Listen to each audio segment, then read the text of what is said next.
Hello friends, मैं हूं दीपक। आप मेरी इस बात से तो ज़रूर सहमत होंगे कि इस पूरी दुनिया में निस्वार्थ भावना से प्यार आपसे तो आपके माँ बाप ही कर सकते हैं। चाहे इंसान हो या जानवर, एक माँ की ममता और एक पिता की क्षमता का अंदाज़ा तक लगाना संभव नहीं होता।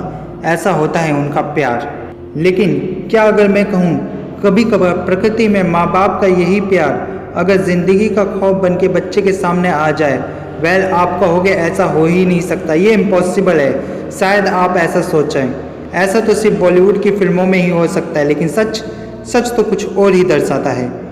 हमारी धरती आज हजारों अजीबोगरीब प्रक्रियाओं की गवाह है, लेकिन उनमें से एक ये भी है कि कुछ जानवर अपने ही खुद के बच्चों को खा जाते हैं। लेकिन जैसे हर एक जीव के लिए गए एक्शन के पीछे कोई वजह होती है, इसके पीछे भी कई सारी वजह है। अब वेल, क्या है वो वजह?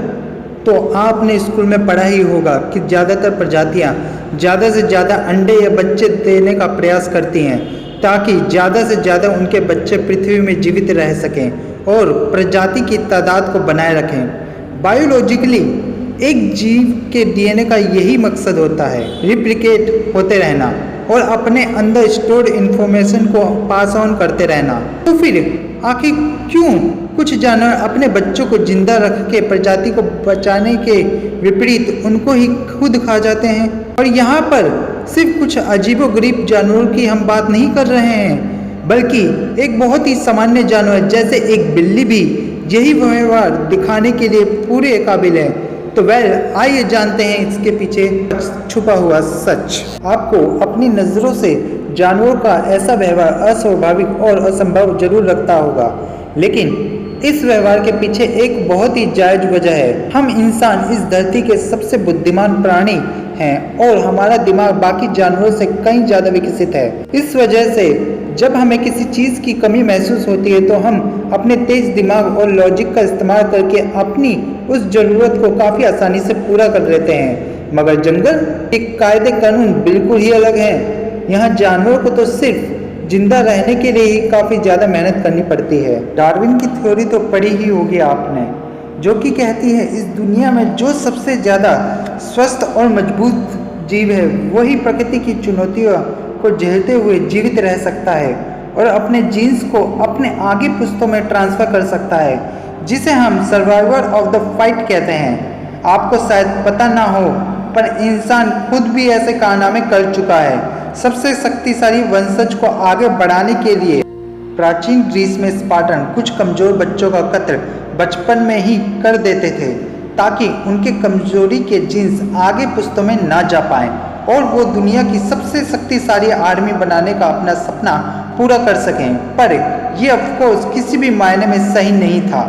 जानवर भी बिल्कुल इसी चीज़ को सुनिश्चित करने की कोशिश करते हैं। हर जानवर ये चाहता है कि उसकी प्रजाति बची रहे और उनके जीन्स आगे कई पीढ़ियों तक बढ़ते रहें। ऐसा करने के लिए उनकी अगली पीढ़ी का मजबूत और हट्टा कट्टा होना जरूरी है ताकि वह जिंदा रह सके और अपनी प्रजाति को और आगे बढ़ा सके। तो कई जानवर अपने उन बच्चों को खा लेते हैं जो कि बीमार या कमज़ोर होते हैं। अब ये ऐसे बेवजह नहीं करते, पर जंगल का कानून उन्हें ये करने के लिए मजबूर कर देता है, क्योंकि ऐसा करने से जानवरों को दो फायदे होते हैं। पहला, ये कमज़ोर बच्चों को बड़ा करने की मेहनत बचती है और खाने पीने जैसे रिसोर्सेज भी जो परिवार में बटेगा, क्योंकि हमारी तरह खाना उन्हें उनकी चॉइस के हिसाब से नहीं मिलता। दूसरा फ़ायदा ये होता है, वही कमज़ोर बच्चा माँ का खाना बन जाता है और उसको ताकत देता है, जिससे फिर वही माँ रिप्रोड्यूस करके और स्ट्रॉन्ग बच्चे पैदा कर सकती है। अब जाहिर सी बात है, ये अगर हमारी नज़र से देखा जाए तो बहुत ही क्रूर लगता है, पर ज़रा सोचिए जानवर की नज़र से। अगर कोई बच्चा कमज़ोर या डिफेक्टेड है, वो वैसे भी कुछ दिनों में मर जाएगा या तो किसी शिकारी पर भक्सी का भोजन बन जाएगा। फॉर एग्जाम्पल, रेप्टाइल्स की कुछ प्रजाति के जानवर जब उनके घोंसले पर हमला बोला जाता है तो वो पहले ही अपने बच्चों को खा लेते हैं ताकि वो बच्चे किसी और का खाना ना बने। उसी भोजन से मिली ऊर्जा से वो और बच्चे पैदा कर सकें। अगर इन चीज़ों के बारे में ध्यान से सोचा जाए तो ये हरकतें इतनी भी अजीब नहीं लगेगी। बहुत से जानवर अपने बच्चों को तब भी खा लेते हैं जब उन्हें बहुत तेज भूख लगती है, जी हाँ फ्रेंड्स, कई बार भूख भी जानवर को अपने बच्चे को खाने के लिए मजबूर कर देती है।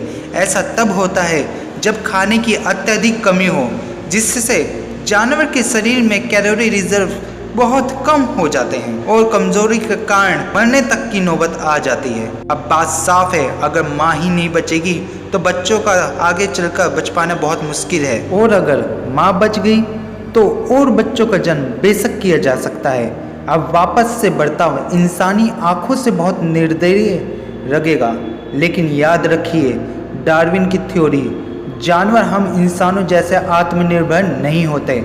उनको अपनी ज़रूरतें पूरी करने के लिए कभी कभार हदें पार करनी पड़ती हैं। वे हमारी तरह भावुक होकर नहीं सोच सकते। उनके लिए सबसे ज़्यादा एक ही चीज़ महत्व रखती है, और वो है सर्वाइवर, यानी जिंदा रहना, अपनी प्रजाति को विलुप्त होने से बचाना। बेशक वो ये सब सोच समझकर नहीं कर रहे हैं, लॉजिकली जैसे इंसान करता है, बल्कि टेक्निकली ये उनके डीएनए में ही बसा हुआ है, उनके व्यवहार के रूप में। क्योंकि वही जानवर उन करोड़ों जानवरों में से हैं जिन्होंने अतीत में ऐसे व्यवहार दर्शाए और वही आगे जिंदा रह सके और अपने ऐसे ही व्यवहार वाले जीन्स को अपने बच्चों में ट्रांसफर कर सके, जिन्होंने धीरे धीरे व्यवहार के जीन्स सभी दूसरे जानवरों में स्प्रेड कर दिया। इसे कहते हैं नेचुरल सिलेक्शन, यानी प्रकृति ने खुद ही ये व्यवहार को चूज किया है। जातियों के आगे बढ़ने के लिए और जिंदगी को बरकरार रखने के लिए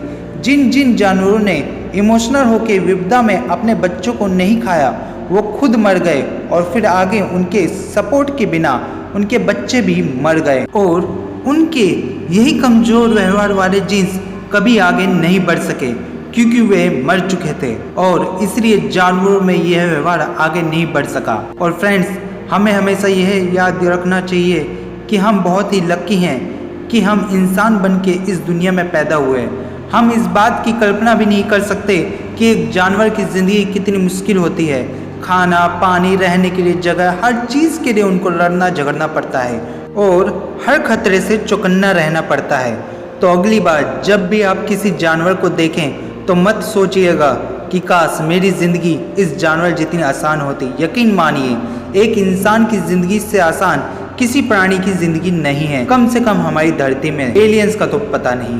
खैर, अगर आपको ये वीडियो अच्छी लगी हो तो इसे लाइक और शेयर जरूर करना। उम्मीद है आपको ये पसंद आया और इससे नया कुछ सीखने को जरूर मिला।